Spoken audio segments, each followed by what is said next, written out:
근래 김건희 특검의 압승영장이 이례적으로 법원에서 연달아 기각되며 조이대를 향한 여론의 의심이 다시 커지고 있습니다. 이에 그간 숨죽이고 있던 헌재가 다시금 대법을 밟고 최고법원으로 올라서겠다는 의지를 천명했습니다. 최근 3특검이 본격적인 수사에 들어가며 윤석열, 김건희 관련 뉴스들이 폭풍처럼 쏟아졌고 온 대중의 관심이 특검에 몰려있는 상태입니다. 물론 모두의 말한 대로 발부율 90%를 상회하는 압수수색 영장이 김건희 특검만 2번 연속 기각되는 등 기괴한 일이 발생하자 조희대 대법원장을 둘러싼 대선 개입 의혹에 다시 불이 붙고 있는데 마침 헌재 쪽에서도 사법개혁에 힘을 싣는 시그널이 나왔습니다.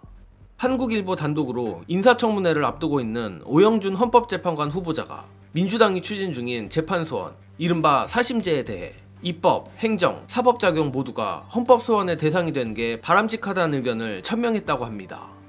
관련해 오영준 후보자는 오늘 국회 법사위에 제출한 서면 질의 답변에서 국민의 기본권 보장에 공백이 발생하지 않게 하기 위해선 입법, 행정, 사법작용 모두 헌법소원 심판의 대상에 포함되는 것이 바람직하다며 재판 결과가 재판소원의 대상이 될 수 있다고 조심스럽게 생각한다고 밝혔습니다.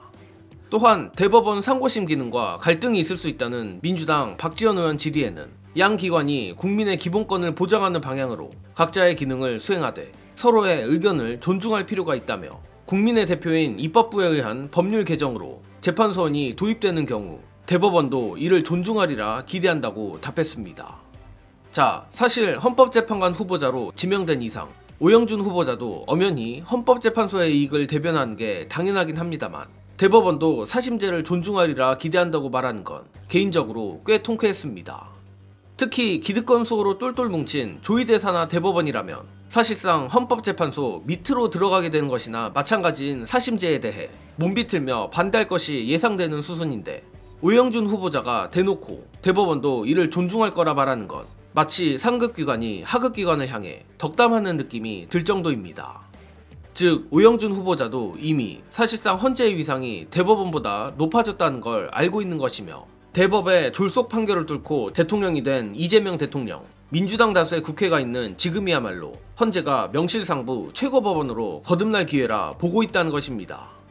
사실 저 개인적으로도 이 사심제만큼은 민주당이 속도를 높였으면 하는데 대법관 증언보다도 더 중요한 법이 이 사심제라고 생각합니다.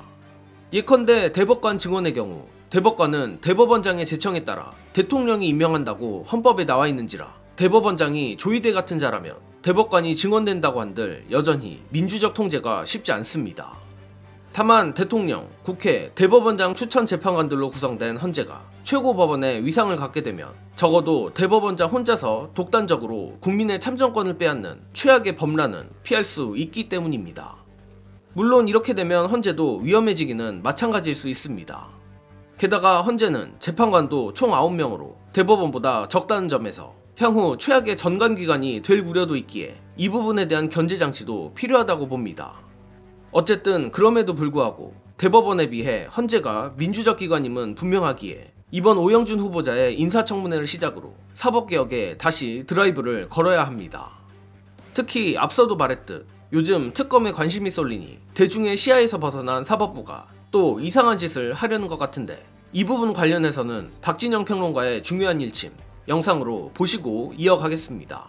법을 만드는 자세에 대해서 제가 좀 지적을 하고 싶은데 우리 뭐 신장식 의원이나 박주민 의원 같이 정치를 아는 법조인 출신들은 이게 법률 제도를 만드는 과정이 중요하다는 걸 알아요. 법률 제도를 만드는 과정이 국민들에 대한 여론전이고 민주주의적 절차거든요. 근데 다수의 그 법조인 출신 의원들이 이런 이야기합니다. 검찰개혁이라든가 사법개혁에 대해서 이야기하면 아 그거 태워놨어요. 올라갔다는 뜻이야. 올라가면 뭐 어떡하라고. 근데 모르는 거야. 자기들이 법률 제도적인 것을 국회에서 논의하는 절차가 있기 전까지 몇 달 동안 국민들은 모르는 거야. 자, 국민들이 모르면 여론이 형성되지 않는다는 거고. 그렇죠. 여론이 형성되지 않으면 조희대 대법관이라든 이 사람들은 압박받지 않는다는 뜻이에요. 그렇죠. 그게 뭐냐면은 법을 그냥 절차적으로 진행하는 것도 좋지만 국민들이 알고 영향력을 행사해야 될 거 아니에요. 청문회도 하고 뭐 다양한 토론회도 하고 하면서 끊임없이 압박을 하고 눈에 띄게 해줘야지만 이 사람들이 여론에 의해서 떨게 되는 거예요. 그렇습니다. 한동안 조희대가 조금 압박받은 느낌이었거든. 맞아요. 근데 지금은 다시 또 자유인이 됐다고. 그렇죠. 지휘원도 압박을 받은 느낌이었죠. 그래서 뭐 공개도 하고 앞단도 공개하고 뭐 이렇게 저렇게 했는데 지금은 또 조용히 재판하고 있어요. 그러니까.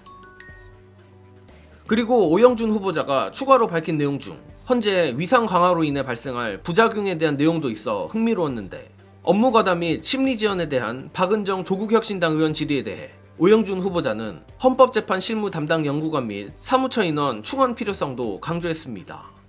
사실 우리 모두 알듯 헌법재판관 증언이 가장 확실한 해결책이긴 합니다만, 헌법재판관 숫자는 헌법에 박힌 내용이라 대법관 증언과 달리 이를 바꾸기는 매우 어려운 게 사실입니다. 따라서 사법개혁의 종착지는 아이러니하게도 대법원이 아니라 헌법재판소 개혁이라고 생각합니다.